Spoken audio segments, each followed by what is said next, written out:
一做手撕包菜，一颗包菜用手撕成小块，加点蒜瓣、干辣椒，一勺生抽，一勺食用油，再来点蚝油，和冷一下，盖上盖子，送进微波炉，高火6分钟，鲜辣脆爽又下饭。周二做懒人红烧肉，五花肉切块，放上姜片、大蒜和葱段去腥，加入调好的料汁儿，配方我打在屏幕上，和冷一下，腌制10分钟，盖上盖子，送进微波炉，中火叮5分钟，拿出来搅拌一下，再叮5分钟，肉肉不断加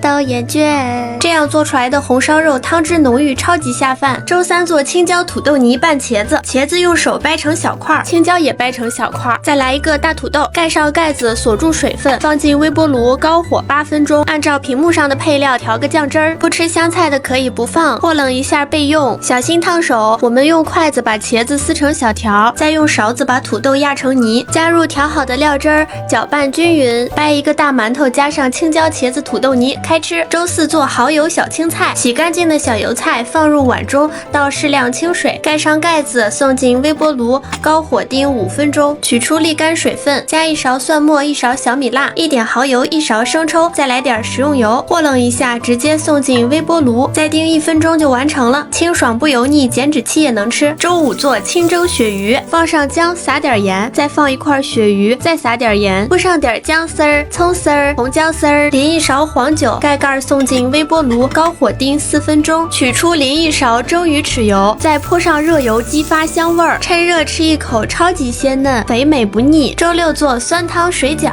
冷冻的饺子加入没过饺子的开水，放入微波炉，高火叮6分钟，小心烫手，加入盐、鸡精、醋和酱油，再来点紫菜和虾皮。哇哦，以后吃饺子再也不用刷锅啦！